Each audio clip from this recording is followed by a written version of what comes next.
여러분 안녕하십니까? 정관용입니다.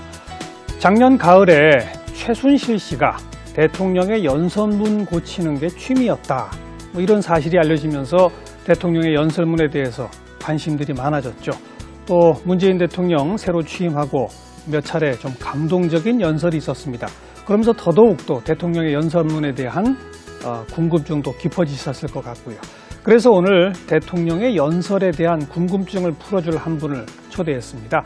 청와대에서 김대중, 노무현 두 전직 대통령의 연설문을 쓰셨던 분이고요. 그 두 전직 대통령한테 배운 바를 책으로 써서 요즘 아주 화제를 불러일으키고 있는 강원국 작가를 오늘 초대했습니다. 어서 오십시오. 맞습니다. 네.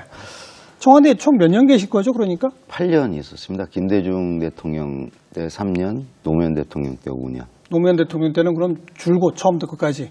예, 인수위부터. 그러니까 김대중 대통령 모시다가 이제 노무현 당선자 시절에 이제 인수위 가서 2달간 당선자 연설 쓰고 들어와서 끝까지 모셨죠. 예. 김대중 대통령 때는 행정관. 예. 노무현 대통령 때는 비서관. 예, 그러니까 5명이 연설을 씁니다. 이제 연설 비서관이 있고요. 행정관이 4분 있는데 이제 분야를 하나씩 맡아서 하는데 저는 경제 분야 연설을 쓰는 행정관. 그러니까 김대중 대통령 때요. 예. 노무현 대통령 때는 이제 연설 비서관. 총괄 책임을 지는 예. 연설에 대해서는. 네. 그러니까 8년 내내 대통령 연설문만 작업을 하신 거군요, 그러니까. 예. 어쩌다 그런 인연이 되셨어요? 되게 보통 이제 그 정치권에 있거나 언론 쪽에 있던 분들이 주로 가시잖아요. 기자 출신들 많이 기자 가죠? 출신들이 가서 연설. 이제 저 때 고도원 비서관도 기자 출신으로 들어왔었어. 근데 저는 이제 기업에 있었고요. 그 전에 그 김우중 회장이 이제 정경련 회장 하실 때 그 회장 비서실에서 연설문을 썼습니다. 그 전에는 이제 회사에서 홍보실에서 한 7년 있었고요. 그래서 이제 정경련 회장 연설을 썼다는 게 이제 인연이 돼서 이제 김대중 대통령 경제 연설을 쓰게 됐죠. 네. 정경련 회장도 연설할 일이 많죠? 의외로 많습니다. 그렇죠. 예. 그럼 김대중 정권의 뭐 청와대 비서실장이나 뭐 누구나 이런 분들하고도 과거 인연이 있었던 건 아니고? 전혀 없었고? 청와대를 그때 처음 가봤고요. 네. 하여튼 거기 안에 계신 분들 몰랐고요. 근데 처음에 그 비서관이라면서 누가 전화를 하셔가지고 그분이 고도원 비서관? 네. 언제까지 어떤 지침에 의해서 뭐 광복절 경축사를 하나 써서 보내봐라. 그래서 그걸 작업한다는 것도 얘기하지 말라고 그래서 혼자 숨어서 썼어요. 보냈더니 이제 나중에 면접 오라고 해서 그때 처음 청와대에 가봤죠. 면접도 간단하더라고요. 아픈 데 없냐고 그래서 없다고 그랬더니 됐다고.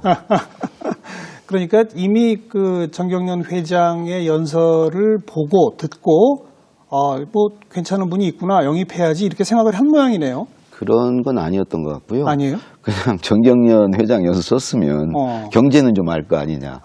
사실은 우리나라에서 연설만 쓰고 월급 받고 사는 사람이 거의 없잖아요.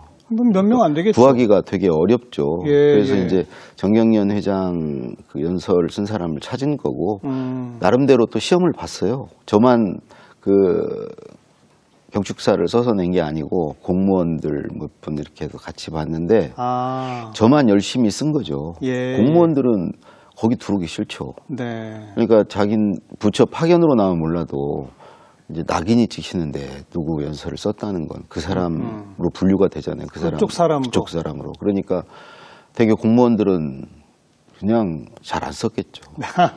저는 최선을 다했고.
그 청와대 가고 싶으셨어요?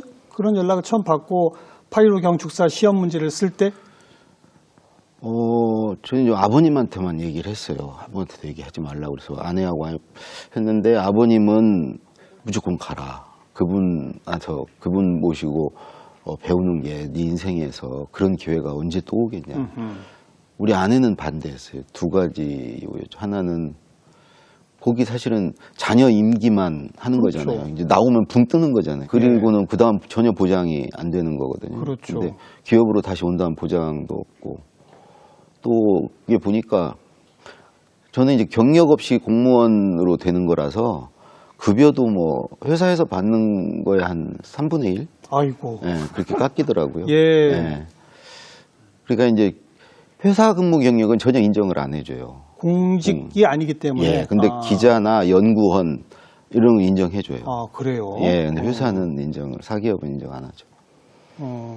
그래도 아버님 말씀 듣고 효도한다는 생각으로 갔죠. 정말요? 대통령의 글을 한번 써보고 싶다 이런 마음이 정말 없으셨어요? 무서웠죠. 무서우셨어요? 내가 김대중 대통령의 글을 쓴다는 게 정말 무서웠죠. 한편으로는 그게 무서워서 가기 싫은 것도 있었죠. 내가 과연 그걸 해낼 수 있을까? 부담감이 커서. 네. 그거는 사실은 제가 생각해봐도 그때 용기가 가상했던 것 같아요. 어떻게 그걸 들어갈 생각을 아니 제가 어떻게 김대중 대통령의 글을 쓰겠습니까? 근데 또 막상 들어가니까 어차피 사람이 하는 일이고, 그렇죠. 그 이전에도 해왔고 그래서 그냥 근근히 했던 것 같아요. 근데 조금 아까 제가 말씀드리면서 연설 비서관 밑에 행정관이 4명이나 있고 각 분야별로 담당이 있고 그렇게 대통령의 연설이 자주 있나요? 그러니까 이제 노무현 대통령 연설 보니까 연설문이 한 450편 되더라고요. 5년 동안. 근데 이제 여사님 연설도 있고요. 여사님 연설이 이 뉴스에 안 나와서 그렇지 여사님도 활동이 많으세요. 그렇죠. 예, 그 활동마다 다 말이 있으시고 여사님이 아무 인사말이라도 그러면 다 하죠. 그 어떤 말도 다 이제 그냥 알아서 하시라고는 없거든요. 준비해 드려야 되고 대통령 또 이제 연설이 아니더라도 무슨 이 서면으로 보내는 무슨 축사라든가 메시지 뭐 조전, 축전 뭐 이런 거 많고요. 또 회견할 때 그 회견문을 이제 하는 것도 연설 비서실 몫이고요.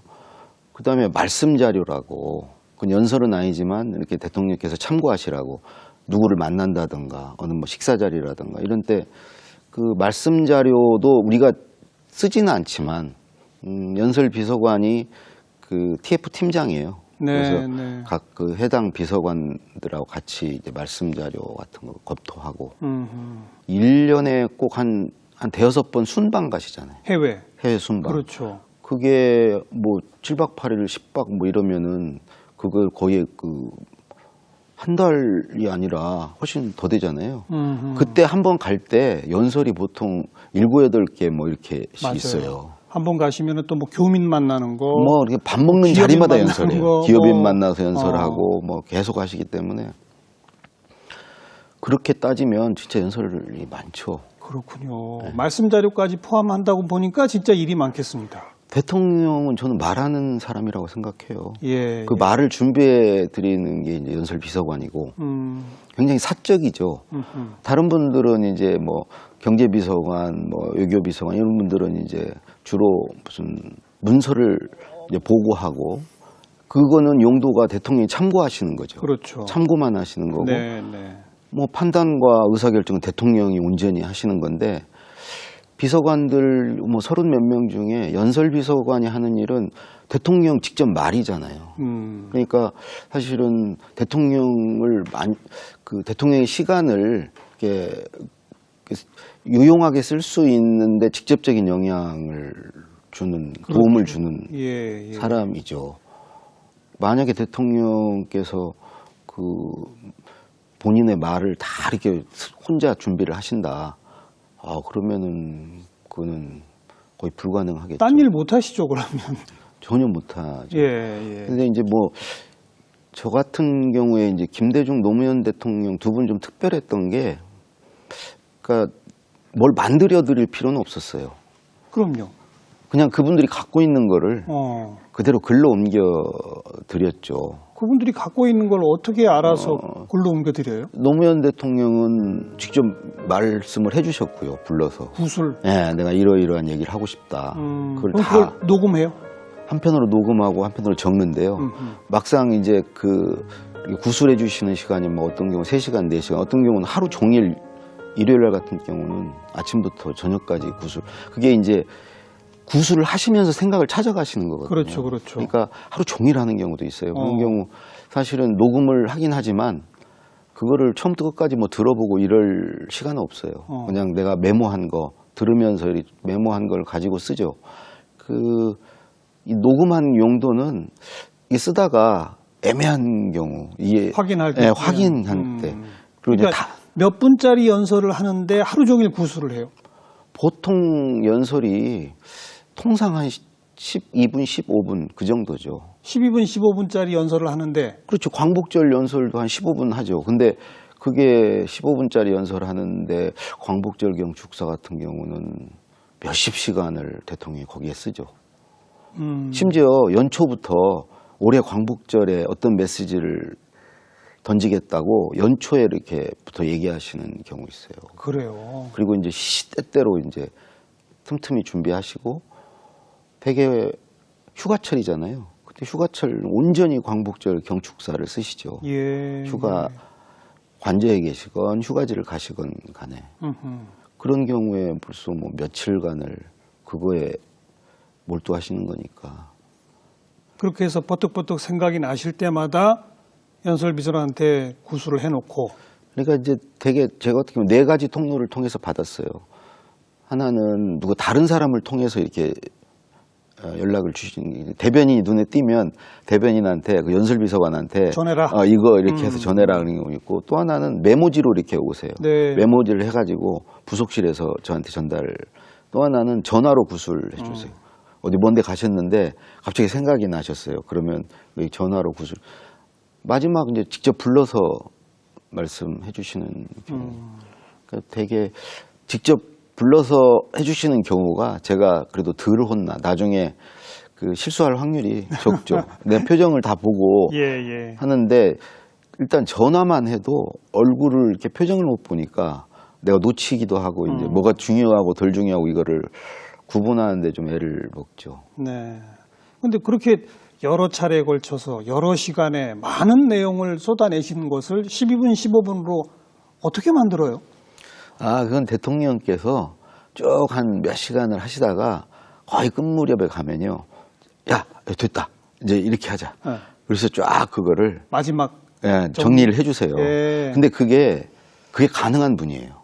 김대중 노무현 대통령은 직접 쓰실 수 있는 분이고 연설문을 쓸 줄을 알기 때문에 쓰는 사람의 애로도 알고 어떻게 정리해줘야 애가 잘 쓸 수 있다는 걸 알아요. 예를 들어서 구술을 하나 해주실 때 이제 저만 듣는 건 아니고 어떤 경우 중요한 건 이제 비서실장이나 이제 관련 수석도 같이 듣거든요. 그건 뭐 이제 대통령 말을 들어야 아니까 대통령 생각을 그분들도 듣고 또 대통령이 말씀하시다가 뭐 궁금한 거나 체크해봐야 될 건 수석한테 물어볼 수도 있잖아요. 당연히 그래야죠. 같이 들어요. 그럼 다 듣고 나면 이제 다 끝나고 나면 대통령께서 꼭 물어봐요. 강 비서관 언제 볼 수 있나 그러시죠. 초안을. 네, 글로 된 걸. 네. 그러면 꼭 누군가가 이렇게 나서세요. 내일 아침까지 보여드리겠습니다. 그러면 대통령이 그렇게 안 됩니다. 네. 강 비서관 언제 가능해? 그러면 한 2, 3일 뭐 이렇게 얘기하면 그래 그렇게 해라. 근데 그걸 아세요. 네. 글을 써본 분이라 그리고 이제 쓰시는 분이라 그런 걸 아시죠. 글쓰기가 얼마나 힘들다는 거. 네. 그걸 감안해서 아이디어 떠오를 때마다 말씀하시고 마지막에는 좀 정리도 한번 해주시고 그럼요. 그리고 또 한 2, 3일 기다려 주신다. 네.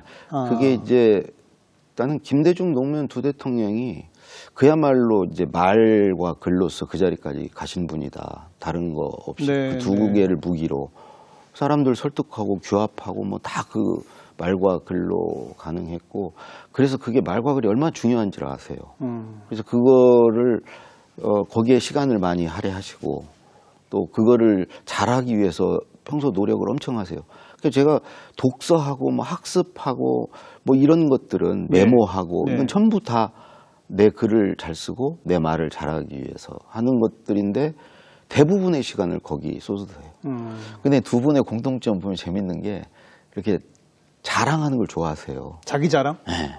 이렇게 뭐 이렇게 생각하고 독서하다가 학습하다가 이렇게 생각나면 이제 메모를 하죠. 예. 메모한 걸 가져와서 저한테 자네는 이런 거 아나? 자네는 이런 생각 할 수 있나? 근데 못 하는데요. 그러면 우쭐하세요. 굳이. 그럼 신나하세요. 나는 그게 그분이 계속 그러니까 저는 독서나 이런 학습도 그걸 써먹을 때 의미가 있어진다. 그러니까 이제 이렇게 그거를 꼭 배운 것은 말을 하세요. 말을 해봐요. 김대중 대통령 옥중서신 같은 거 보세요. 예. 시종일관 자랑이에요. 내가 이렇게 많이 한다. 내가 이렇게 통찰력이 있다. 좀 보세요. 막 처음부터 끝까지 다 그거예요. 근데 그 자랑을 하기 위해서 공부하고 독서하고 이런 게 진짜 공부 아닌가. 네. 나는 그게 필요하다고 생각해요. 우리나라 사람들이 너무 겸손해요. 자기 자랑을 안 해요. 실제로는 정말 하고 싶은데 속으로는. 그래서 정말 자랑하기 위해서 공부해야 된다. 학생들도 그렇고. 네. 예. 아마 두 분이 또 정치인이라서 그런 면도 있죠. 정치인이 아니라 그냥 뭐 학자라든지 이러면은 공부하고 익히고 뭐 그렇게 굳이 잘 안 드러낼 수도 있는데 정치인은 드러내야죠, 자기를. 그렇죠. 그래야 대중들한테 지지를 받고 권력을 얻고 그런 거 아니겠습니까? 사실은 그게 의무죠. 그걸 해야죠. 자기 생각을 나눠야죠. 네. 나눠야 사회가 뭐 발전하든지 그렇죠. 역사가 진보하든지 하는 거지. 뭐 아무 영향을 안 끼치면. 네. 조지 오웰도 뭐 글을 쓰는 이유는 정치적 목적이다. 그러니까 세상을 바꾸기 위해서다. 바꾸기 위해서는 말을 하고 글을 써야죠. 그렇죠. 두 분의 공통점을 지금 말씀해 주셨고 또 차이점 같은 건 어떤 게 있어요? 차이점이 많죠. 김대중 대통령님은 주로 국민이 듣고 싶어하는 얘기, 이제 무게 중심을 두고 이렇게 작성을 이제 쓰시는 편인데 항상 그러셨죠. 반보만 앞서가라.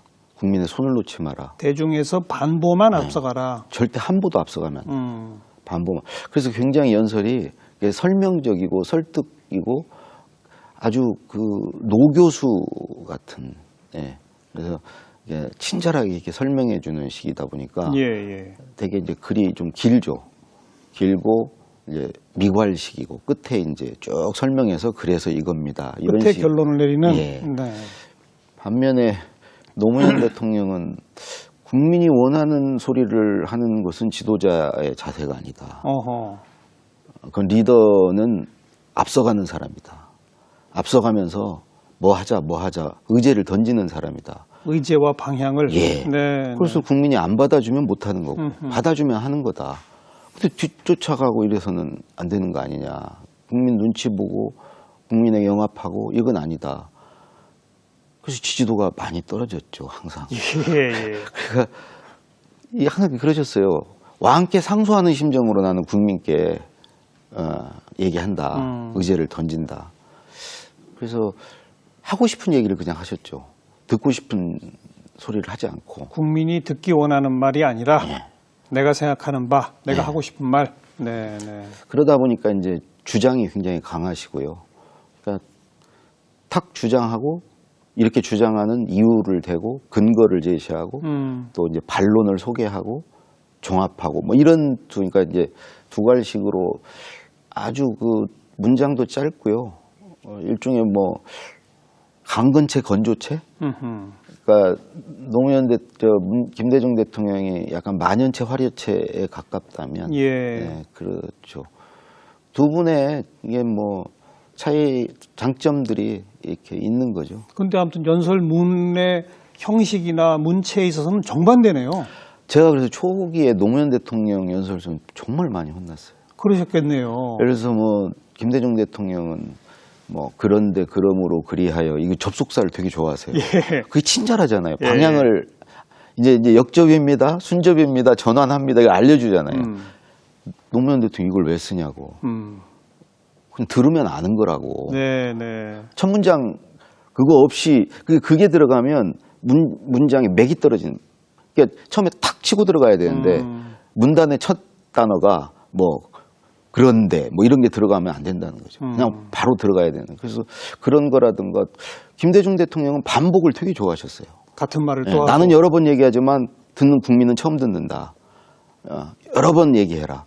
그래서 저는 이제 김대중 대통령 연설 쓸 때는 과거 연설을 찾아서 네, 똑같은 계기엔 그 내용을 그대로 써줬어요. 실제로 바꿔서 써드려 보면 다 원위치하세요. 그분이 예를 드는 그 소위 지식 기반 경제의 대표 주자로서 뭐 예를 든 사람이 있어요. 빌 게이츠, 손정희 등 뭐 이렇게 내는데 우리도 이제 쓰는 게 지겨워서 다른 이름으로 이렇게 바꿔줘 보면 네. 다 고치세요. 빌 고쳐요. 게이츠와 손정희. 그러니까 그래서 아예 옛날 걸 찾아서 그냥 그대로 써드리거든요.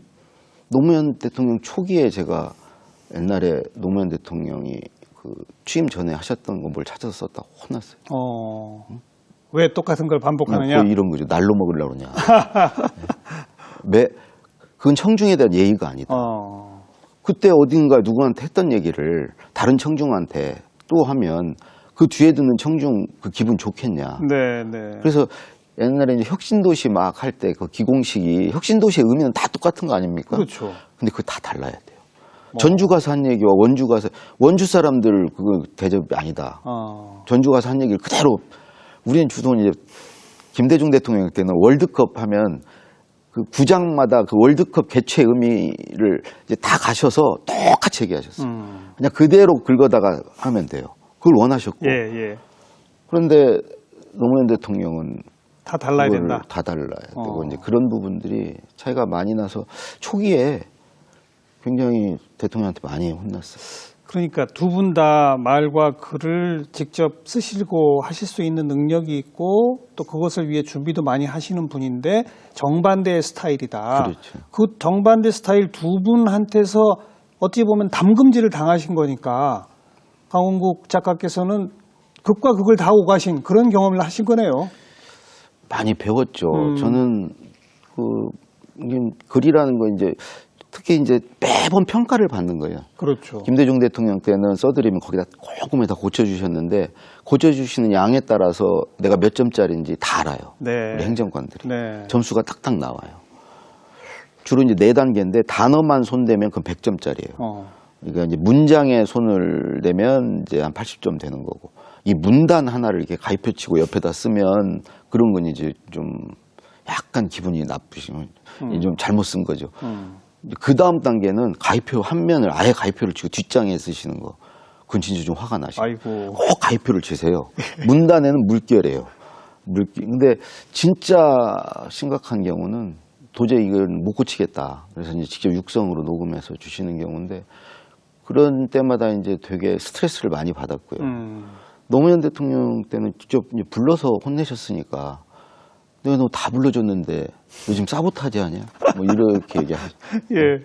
그러니까 노무현 대통령 굉장히 따뜻하고 사람에 대한 배려가 깊은 분인데 예. 또 화내실 때는요 불같으세요. 근데 또 뒤에 다 또 잊으세요. 근데 그럴 때는 되게 야속하다는 생각도 좀 했어요. 나 나름대로 최선을 다하는데 너무 혼내시는 거 아닌가. 그런데 나중에 보니까 그게 혼낸 게 아니고 저를 가르쳐 주신 거더라고요. 그거는 직접 쓰신 글들을 내가 나중에 노무현 대통령이 이제 마지막에 무슨 독도 연설이라든가 이런 걸 직접 쓰신 초안을 아예 직접 쓰셔가지고 주신 글들을 보니까 예. 와, 이 정도 쓰시니까 이렇게 그동안 나를 혼냈구나.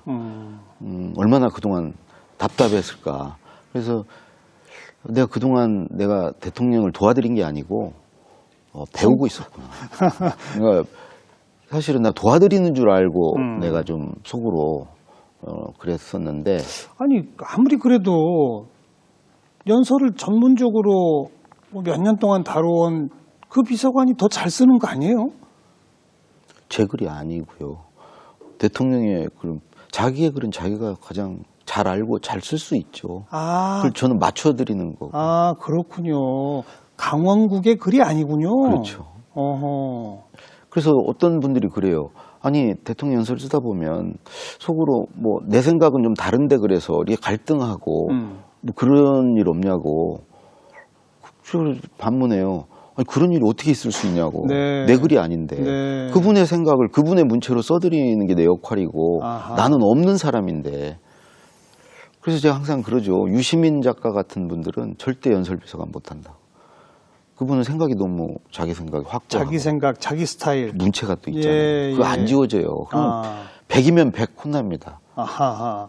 대통령 김대중, 노무현의 생각을 그분의 또 스타일로 그렇죠. 문장화해서 대신 써주는. 그렇죠. 네. 저는 한번 어떤 단어를 제가 썼는데 대통령이 단어를 바꿨다.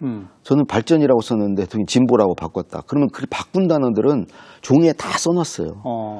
그래서 다시는 그 단어로 또 바꾸는 일이 없도록 예, 예. 처음부터 아예 그 단어를 써드려야 되니까. 그래서 하나하나 이렇게 추가해 나갔어요. 대통령의 단어들을. 그래서 그 단어를 써야 될 일이 있으면 이제 그 단어를 쓰는 거죠. 네. 그래서 대통령의 연설문을 쓰는 사람들을 고스트라이터, 유령 작가죠. 유령 작가. 자기가 없어야 돼요. 아.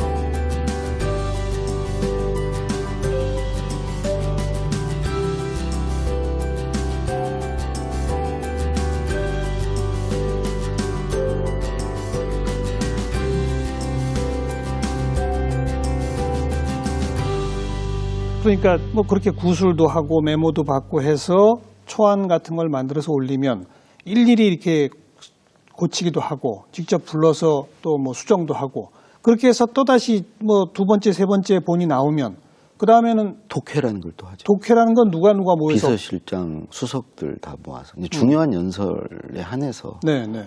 이제 다 모아서 뭐 이제 사실관계 또는 문제될 게 없는지 또 이제 뭐 홍보수석 같은 경우는 신문이나 뭐 방송에서 어느 걸 그 제목으로 뽑을 건지 예, 뭐 이런 예. 것들을 이제 그런 것들 하죠.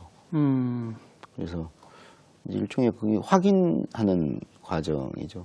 그러니까 노무현 대통령 같은 경우는 그 이지원이라는 온라인 망을 통해서 예. 처음에 이제 몇 번 대통령에 올려드리면 대통령이 댓글을 다세요. 이렇게 고쳐달라. 그걸 몇 번 하면 얼추 됐다 싶으면 와라. 그래서 그걸 띄워놓고 이제 작업을 같이 하죠. 제일 힘들었던 게 대통령이 뭐 하시면서 계속 물어보시는 거였어요. 그거 있잖아.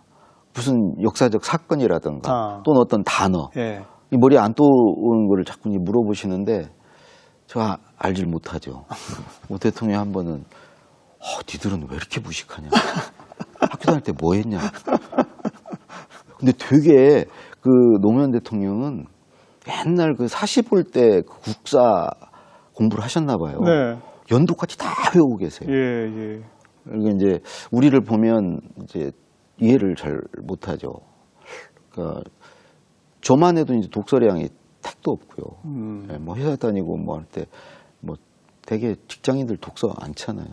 대학교 다닐 때는 뭐 우리 독서 안 했잖아요. 그냥 데모하러 다니려고. 그러고 술 먹고 뭐 예, 하는 예. 바빴지. 그래서 대통령이 되게 답답해 하셨어요. 근데 되게 이제 유홍준 장관, 반기문 장관 그런 분들은 이렇게 대답을 잘 하세요. 네. 뭘 물어보면 탁탁 나와요. 그런 분들 되게 좋아하셨어요. 네. 이렇게 답답해 하다가 그런 분들 만나면 기분이 좋은가 봐요. 스트레스가 이만저만이 아니었겠군요. 연설비서관 일하면서. 그러니까 제가 무슨 좀 준비가 돼 있으면 근데 저는 그게 한 60점인 걸 제가 아는데 일 자체는 80점, 90점짜리 결과물을 내야 되고 그런 게 굉장히 힘들었고요. 어쨌든 저는 희한하게 대통령이 물어보시면요 생각이 안 나요. 근데 너무 긴장해서 그 방을 나와서 네. 나오면 생각이 그러니까 나요. 긴장해서 그러신 거예요. 내 방으로 돌아가는 길에는 생각이 이렇게 답변하면 됐는데 근데 이게 글을 쓰는 일을 가지고 또 글을 아주 잘 쓰시는 분하고 앉아서 같이 글을 쓴다는 게 이게 사실은 정답도 없는 네, 일이고 네. 내 뒤에 이제 모니터, 뭐 스크린이 하나 큰 게 있어요. 그게 제 노트북 화면이 거기 떠요. 대통령은 그걸 보시고 얘기를 하시는 거예요. 저는 그냥 손 역할이죠. 대통령이 그거 보면서 저거 이렇게 뒤로 어디로 하나 뭐 지시를 쭉 하면서 이제 말을 고치시는 거죠. 근데 저는 뭐 그걸 못 찾아가고 그러니까 대통령도 답답하시고, 그 노무현 대통령 같은 경우는 한 7장짜리 연설문도요, 뒤에 내용을 다 기억하세요. 한번 쭉 보시면 본인 생각이니까 이제 뭐 그러시기도 하겠지만 그거를 막상 그걸 작성한 저도 그걸 못 찾는데, 그 자네 저쪽 뒤에 어떤 내용 있잖아. 그리 가봐. 그럼 좀 스크롤을 막 내려서 찾는데 저건 못 찾아요. 그럼 대통령이 좀 더 내려. 그 바로 밑에 있잖아. 그러면 이제 내려가. 뛰어서 어디 앞에 붙여봐. 뭐 이런 식으로 작업을 하시는데, 제가 뭐 거의 혼수 상태죠. 용케 버티셨습니다. 아무튼 8년을. 그 과정에서 뭐 그냥 과민성 대장 증세니 뭐 그냥 정신적인 스트레스는 엄청. 과민성 대장 증상? 대통령 앞에만 가면 배가 아픈 증상. 정말 그거는 심각했어요. 그래서 뭐 어떻게 하셨어요, 그래? 중간에 나온 적도 많죠. 대통령이 구술하시는 중간에 화장실 갔다 오겠다고. 노무현 대통령 그런 거 개의치 않으셨어요. 갔다 온나 그러시고. 갔다 오면 어디까지 했노? 아무 일도 없다는 듯이. 2차 정상회담하러 평양 갈 때, 용로로 갈 때 관장하고 올라갔어요. 차 세울까 봐서. 그러니까 되게 소심하고 강박에 시달렸는데, 어찌 보면 그런 힘으로 쓰지 않았나. 그러니까 적어도 그런 사람은 큰 실수는 않잖아요. 대담한 사람들이 문제죠. 이제 대통령 연설은 좀 그런 면도 필요하고, 어쨌든 소심하게 꼭 해내야 된다는 책임감은 있었으니까 근근히 그렇게 버틴 거죠. 참. 그리고 청와대 생활 끝내고 그 후에는 어떤 활동을 하셨어요? 끝나자마자 그 조성래 회장께서 이제 전경련 회장이셨어요. 그리 오라고 하시더라고요. 임원 아주 좋은 조건에 불러주셨어요. 그때도 약간 이제 뭐 주변에서도 대통령 연설 쓰다가 또 그 기업체 회장 연설 쓰는 게 맞냐 뭐 이런 얘기도 했는데, 대세가 아니 먹고 사는 문제인데 그런 게 어딨냐. 그렇죠. 가라. 그런데 가서 한 달 만에 나왔어요. 도저히 못 맞춰드리겠더라고요. 아, 그래요? 왜요? 이상하게 빙의가 안 되는 거예요. 빙의가 안 되더라. 그게 돼야 쓰거든요. 근데 사실은 어디서 또 불러줄 줄 알았죠. 처음에 너무 쉽게 가서 아무도 안 불러주더라고요. 아이고. 그래서 좀 이제 집에 오래 있었죠. 있다가 이제 결국 어디 기업에도 가서 일하다가 출판사로 갔어요. 결국. 출판사. 그래서 이제 편집 일 하면서 살아야 되겠다. 그래서 50대던 해에 이제 출판사에 가서 이제 다른 분들 책을 한 7권 정도 편집을 해주다가, 이거 나도 한번 써볼까 하는 생각이 드는 거예요. 그러면서 이전에 노무현 대통령께서 그때 이제 3년차 때 저보고, 자네는 그 글쓰기 여기서 경험하고 배운 것을 공유하지 않으면, 책을 써서 공유하지 않으면 자네는 특권을 누린 거네. 자네가 여기서 이런 게 자네 운이 좋아서 그랬으면 여기서 한 것을 여기 못 들어온 사람, 들어오고 싶어하는 사람들과 나눠야지, 배운 거를. 그러니까 책을 써라는 명령이네요. 그게 대통령 지시사항으로 등재가 돼가지고 분기별로 국정상황실에서 어디까지 썼는지 체크하는 거예요. 대통령 지시사항으로 이렇게 수명사항이라고 등재가 되면 진도를 체크하거든요. 그 뒤로도 한두 번 더 얘기를 하셨어요. 자네 왜 책 안 쓰냐고. 어떻게 쓰겠습니까? 제가 지금 근근히 그날 연설 쓰는 것도 지금 허덕허덕 하는데. 대통령께서 역사의 진보라는 건 소수가 누린 걸 다수가 누리는 게 역사의 진보다. 왕이 혼자 누리던 거 여러 사람이 누리면 진보한 것. 자네 혼자 경험한 것을 여러 사람이 경험하면 그게 진보하는 거다. 그게 자네가 역사의 진보에 기여하는 거다. 그 책을 써라. 공무원들 글 쓰기 수준을 깜짝 놀랐다. 이 정도, 이게 정말 우리나라에 가장 똑똑하다는 이 분들이 왜 이렇게 글을 이렇게 이 정도냐. 희한한 재주들을 가졌다. 읽으면 읽을수록 더 궁금해지게 만든다. 그런 얘기 하시면서 책을 쓰라고. 그래서 그 생각도 나고 해서 이제 대통령의 글쓰기를 썼죠. 저는 뭐 한 2,000부 팔리면 이제 회사에 민폐는 안 끼친다, 출판사. 근데 뭐 의외로 책이 많이 팔렸고요. 네, 네. 뭐 최순실 사태 이후에 더 많이 팔리지 않았어요? 그러니까 그게 2014년 2월에 냈는데요. 예. 2014, 15, 16 이렇게 해서 꾸준히 뭐 베스트셀러 내지는 스테디셀러였어요. 이게 많이 팔렸죠. 팔렸는데 최순실 사태 나고 나서 3개월 동안 3년간 팔린 게 팔리는 거예요. 그리고 또 문재인 대통령이 취임하셔서 연설에 아마 해방 이후 처음일 거예요. 국민들이 막 연설에 관심을 가요. 대통령 연설에. 화제였죠. 하나하나가. 예, 예, 그러니까 그걸 또 다시 또 막 세 번째 또 이게 기회가 오는 거예요. 또 막 팔리는 거예요. 그래서 감사하죠.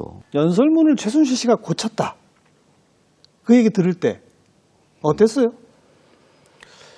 그거는 사실은 뭐 어떤 문건도 유출될 수 있지만 대통령의 연설문은 밖에 나갈 수 없죠. 왜 그러냐면 그건 굉장히 사적인 거거든요. 누가 그걸 밖에 내돌려요? 본인 아니고는. 그래서 이건 대통령이 지시를 했거나 뭐 대통령이 관여돼 있다 이거는 그렇지 그렇죠. 않고는 누구도 밖에 내보낼 수가 없다. 예. 그래서 이제 처음에 뭐 기자분들이 이제 인터뷰 요청도 하고 이거 가능한 일이냐 뭐 이런데 그럼 대통령이 관여해야 가능한 일이다 그랬더니 그 다음 날인가 뭐 대통령이 했다고 예, 본인이 했다고 시인했죠. 예, 시인했죠. 일부 도움을 받았다 뭐 이런 예, 식으로. 근데 이제 나중에 보니까 일부가 아니고 전면적인 거의 대통령이 따로 있었다는 예. 수준이었으니까 그 최순실의 글쓰기란 책을 내면 대통령의 글쓰기보다 더 팔릴 거예요. 재밌지 않겠어요? 우주의 기운 뭐 이런 말들 어떤 맥락에서 이렇게 썼고 사실은 대통령은 말의 권력이에요. 말의 권력이다. 예, 그러니까 말을 누가 대통령의 말을 대신한다면 그 사람이 권력자인 거죠. 그렇죠. 그 사람이 대통령이 연설문을 고쳤다는 것은 대통령 말에 손댄 거고 말을 그 사람이 대통령이죠. 네, 네. 대통령이 뭘로 국정을 운영하고 권력을 행사합니까? 말로 하는 거예요. 근데 그 말을 밖에서 고치는 게 취미였다면 그거는 정말 심각한 문제죠. 그거는 정말 뽑히지 않은 권력이 대통령 행사를 한 거니까. 예, 예. 이거는 정말 그런 국기문란이 없는 거죠. 그렇죠. 역시 대통령은 말의 권력이다. 네. 아. 그래, 그 두 분 대통령한테 배운 걸 책으로 써서 지금 많이 팔리고 요즘 강연도 많이 나가시고 그 대통령의 글쓰기라는 책은 강원국 스타일로 쓰신 거죠, 그러니까. 그건 그렇죠. 그렇죠. 네. 그렇지만 그것도 역시 두 대통령한테 배운 거고요. 네. 아마 그게 다 녹아 있을 거라고 네, 생각합니다. 네. 오늘은 우리 시청자분들한테 글쓰기 하면 좀 왠지 또 부담스러워 하시는 분들 많이 계시니까 좀 몇 가지 팁을 주신다면요. 되게 이제 이 말하기 쓰기를 두려워하잖아요. 읽기 듣기를 상대적으로 쉬워하잖아요. 네, 네. 말을 듣고 읽는 것은 사실은 따지고 보면 남의 말을 이해하고 남의 글을 이해하는 게 사실은 더 어려운 일이에요. 하긴 그러네요. 그죠? 논리적으로는. 내가 하고 싶은 말을 그냥 하고 네. 내가 쓰고 싶은 거를 쓰는 게 쉬운 거지.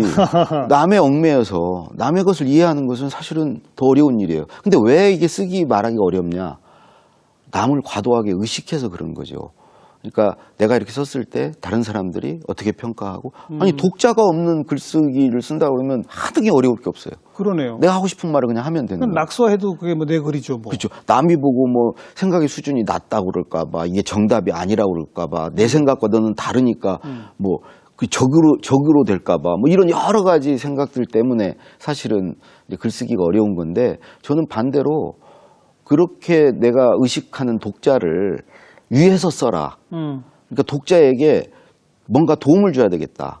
이 독자가 모르던 걸 알게 해주던가 새로운 관점을 제시해 준다던가 아니면 재미를 준다던가 그렇다면 두려움의 대상이었던 독자가 오히려 내 글의 동반자가 되는 거죠. 네. 그리고 누군가를 위해서 쓸 때 이 성취감과 뭔가 이런 걸 느끼고 좋은 감정이 생기거든요. 근데 대부분 글을 내가 중심이에요. 내가 멋있게 보이고 내가 글을 잘 쓰는 것처럼 내가 뭘 많이 하는 것처럼 보이고 그렇게 보이려고 하는데 독자가 과연 어떻게 평가할 건가 이런 두려움 때문에 글 쓰기가 어려운 거거든요. 그러니까 오히려 그냥 아예 독자를 위해서 써버려라. 독자를 위해서. 네. 그러니까 독자를 나의 뭐 평가자, 감시자로 생각하지 말고 내 편으로 만들어서 한 편이 돼서 독자를 위해서 글을 쓰면 보람도 있고 글도 쓰기가 어렵지 않다. 그렇게 쓰는 사람은요. 그거를 내가 독자에게 전해주는 물건을 어떻게 하면 잘 온전히 전해줄까? 독자가 고스란히 받을까? 그런 마음에 쓰면 좀 더 쉽게 예? 그렇게 궁리하지 않겠습니까? 항상 이제 자기가 글을 잘 쓰는 것처럼 보이고 하려니까 이제 글쓰기가 어려워지는 것 같아요. 자기한테 빠져서 또 상대방은 나를 비판하거나 평가하려고 하는 사람일 거다. 이런 인식의 두려움을 갖는데 예. 반대로 바꿔라. 예. 독자들은 나를 기다리고 있다. 예. 그 사람을 위해서 써버려라. 독자를 위해서. 그 사람한테 내가 뭘 알려준다는 식으로. 예. 도움을 준다. 어떤 도움이건. 재미를 줄 수도 있고 감동을 줄 수도 있고 통찰을 줄 수도 있고. 근데 이거 주둔 게 아무것도 없는 글은 쓰지 말아야 돼요. 그 독자의 시간을 빼앗는 거죠. 실컷 읽었는데 네. 아무 얻는 게 없어. 그런 글을 쓰면 안 되죠. 근데 그런 글일지 아닐지를 어떻게 알아요? 처음에 뭘 줄지를 생각하고 써야죠. 아, 물론이죠. 근데 대부분 사람은 어떻게 하면 잘 쓸까? 어떻게 쓰지? 그렇게 접근하지 말고 무엇을 주지? 이렇게 해야 되는데 어떻게 하면 잘 쓸까? 이거는 내가 어떻게 하면 돋보일까? 그래서 글쓰기가 어려운 거죠. 저한테 물어봐요, 누가. 글을 어떻게 하면 잘 써요? 네. 아, 그냥 독자한테 무엇을 줄지를 생각해 보세요. 저는요, 김대중 노무현 대통령이 글을 잘 썼던 것은 국민들께 간절히 하고 싶은 말이 있었어요. 항상 그게 있었어요. 메시지가 분명해야 한다. 예. 아하. 그게 있었기 때문에 글을 잘 쓰고 말을 잘했다고 생각해요. 그게 줄 게 없는 사람은 먼저 줄 걸 만드는 게 먼저겠죠. 줄 게 마음속에 차올라야 그게 그렇죠. 글이 되는 거죠. 네. 예, 예. 그걸 만드는 게 먼저죠. 그러기 위해서는 또 읽기를 많이 하고 그렇죠. 이런 또 우리 듣고 학습하고 이것도 해야 또 물론이죠. 줄거리가 생기는 거고 결국 그렇게 해서 줄거리를 만들고 주면서 어떤 쾌감, 즐거움, 행복감을 느끼고 그런 걸 다시 느끼기 위해서 또 뭔가를 읽고 듣고 이런 흐름 안에서 사는 게 저는 정말 행복한 삶이라고 생각합니다. 말하는 것과 똑같네요. 저도 이제 말하기에 대해서 강의를 할 때 평상시 나는 참 할 말은 많은데 말재주가 없어 라고 생각하시는 분 손 들어봐요 그래요. 그럼 이제 몇 사람 막 손들잖아요. 많이 손들어요 그럴 때. 그럼 제가 그분들한테 그럽니다. 아니에요. 여러분은 아직 할 말이 없는 거예요. 할 말이 정리가 안 된 거예요. 말재주란 건 따로 없습니다. 저 그런 표현을 쓰거든요. 같은 얘기군요. 예. 그게 차오르면 나와요. 그게 아직 글을 못 쓴다는 것은 더 쓸거리를 이제 만들어야 된다는 의미고요. 다른 말로는 또 욕심 부리고 있다는 거예요. 내가 가진 것보다 더 이렇게 그렇죠. 돋보이기 위해서 욕심 부리고 있다는 거예요. 허장성세 그런 거죠. 내가 가지고 있는 것만큼 쓰면 못 쓸 이유도 없고. 네. 그잖아요. 근데 글쓰기도 이렇게 내가 한 50점짜리인데 60점으로 포장하는 과정이 그게 어려운 거죠. 그래서 못 쓰는 거고. 자, 1번. 그러니까 독자에게 무엇을 줄지, 재미인지, 감동인지, 정보인지, 교훈인지, 우선 내가 가슴속에 그득 차게끔 뭐가 생겨야 한다. 그 다음은 이제 표현이죠. 네, 그 표현에 있어서의 코치를 주신다면. 표현은 뭐 가장 낮은 수준에서는 결국 어휘의 문제인데요. 어휘력이 뭐 풍부하면 글을 잘 쓰죠. 근데 그거는 저는 국어사전 포털 사이트 가면 국어사전 다 있잖아요. 다 있죠. 그 열어놓고 쓰시면 된다고 봐요. 왜 그러냐면 그 자기가 생각나는 단어가 있죠. 그 단어를 바로 쓰지 말고 그래서 발전이 생각난다고 해서 발전 쓰면 매일 평생 발전이란 단어만 써요. 근데 포털 사이트 국어사전에 발전이란 쳐보면 발전, 발달, 진전, 진보, 융성, 도약, 성장, 성숙, 약진, 신장 쭉 나와요. 향상. 유사어들이 그 유의어라고 그래요. 유의어. 그 중에 더 맞는 단어가 틀림없이 있어요. 또 평소 내가 안 쓰는 단어. 그런 단어를 쓰는 거예요. 그래야 어휘력이 늘고 글이 좋아져요. 그래야 글이 그 자리에 딱 맞는 단어를 썼을 때 명료해지죠. 그래서 그런 것을 습관적으로 하는 게 어휘력도 넓히면서 내 글도 좋아지는 일거양득 효과가 있고요. 문장의 문제는 그리고 저는 문장을, 좋은 문장을 좀 한 20-30개 외우는 게 문장력을 단기간에 높이는 아주 좋은 방법이다. 외우면요. 외울 만한 추천할 문장은 뭐 어떤 것들이 있어요? 요즘에 그 대형 서점에 가면요. 뭐 필사를 위한 책들만 이렇게 코너를 따로 이렇게 모아놨어요. 거기에 뭐 명문장, 백선, 무슨 명언, 무슨 좋은 식구 이런 많거든요. 그런 거 한번 사셔서 쭉 보시다가 아, 이 문장은 정말 좋다. 나도 이런 문장 쓰고 싶다 하는 것만 한 20-30개 추려가지고 그걸 외우면 뇌가 아주 그 문장 구조 패턴을 딱 입력을 시킨대. 기억했다가 재현해낸대요. 그러니까 실제로 그런 것 같아요. 그렇게 되면 막 글을 쓰고 싶어져요. 문장을 외우면. 그러니까 우리 고3 때 국어책에서 뭐 청춘이는 듣기만 해도 가슴 설레는 말 이런 것을 좋은 문장을 접하면서 막 문학 청년이 되고 문학 소녀가 되고 그러잖아요. 마찬가지로 지금이라도 좋은 문장을 좀 외우는 거. 그리고 좋은 표현에 좀 관심을 갖는 거예요. 왜 그러냐면 우리 뭐 57분 교통정보 하면 차가 막힌다, 정체된다, 지체된다, 뭐 가다서다를 반복한다, 느린 흐름을 이어간다 이런 표현들을 다양하게 쓰잖아요. 아, 저런 표현 재밌다. 조금씩 바꿔가면서 쓰죠. 네, 그런 거. 그런 표현들을 예를 들어서 말했다가 그냥 말했다, 밝혔다, 언급했다, 강조했다, 설명했다 뭐 표현들이 많잖아요. 말했다. 그런 것에 관심을 가지고 좀 살면 말도 잘하고 글도 잘 쓰게 된다. 어휘력은 유의어 찾기. 그렇죠. 좋은 명문장 외우기. 20-30개 외우기. 여러 표현들, 다양한 표현들에 좀 관심을.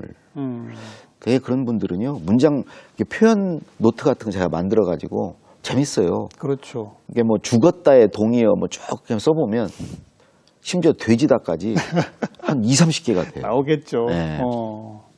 그것도 일종의 취미 생활이 될 수도 있고. 그런 거에서 놀면 결국 자기의 어떤 사고의 폭이 넓어지고 감성이 풍부해지고 그런 거죠. 그리고 표현력이 또 그것만큼 사람은 생각하고 느끼는 거니까 자기가 표현할 수 있는 어휘만큼, 표현만큼 그런 안에서 노는 거 되게 재밌습니다. 지금도 그렇게 하고 노시죠? 예. 하루에 블로그에 3개의 글을 아침, 점심, 저녁 씁니다. 왜 새끼 밥은 먹으면서 내 정신과 영혼에 밥은 안 주냐. 그런 생각에서 딱 일정한 시간 3번 글을 써요. 매일. 그렇게 매일 3건씩 쓸 만한 게 아직도 가슴에 차 있으세요? 쓰면 쓸수록 늘어나요. 왜 그러냐면 이 덩어리가 커지면요. 표면적이 넓어서 관련된 생각이 막 붙어요. 이게 덩어리가 크니까 한 번 굴려도 막 커지죠. 그러니까 이제 쓰면 쓸수록 사실은 쓸거리는 많아져요. 앞으로의 계획이 있으시다면? 앞으로 정말 문학글을 한번 언젠가 시나 소설 언젠가 한번 써보고 싶고 그 공부를 좀 해보고 싶습니다. 그 문창과 뭐 대학원 같은 데 가서 제대로 좀 공부를 하고. 혹시 중고등학교 때 문학 청년이셨어요? 한때 이제 한국의 현대시 이거 15과 국어 그거 외우거나 시를 다 선생님 외우라고 그래서 외우고 나니까 막 시를 쓰고 싶은 거예요. 그래서 그런 때 한때 이제 막 칠판에다가 애들 친구들 야간 자습 저녁 먹으러 나가면 칠판에 시 한 수씩 쓰고 막 그랬죠. 시인 강원국, 소설가 강원국 이렇게 불려질 날이 얼마 안 남았네요. 아, 그건 꿈 같은 얘기죠. 가장 듣고 싶은 얘기. 그래도 아무튼 뭐 머릿속에 계속 습작은 하실 거 아니에요? 뭐 하려고 노력은. 지금 뭐 블로그에 맨날 쓰는 글이 습작이라고 생각합니다. 그렇죠. 조만간 소설가 시인으로 만나뵐 수 있기를 기대하겠고요. 오늘 나와주셔서 좋은 말씀 드려주셔서 고맙습니다. 감사합니다. 내 글을 읽을 독자를 위해서 쓴다. 그리고 내 가슴속에 뭔가 하고 싶은 말, 이것이 가득 차 넘칠 때 그때 글은 비로소 써진다. 이 말씀이 기억에 남는군요. 다음 주에 다시 뵙겠습니다. 안녕히 계십시오.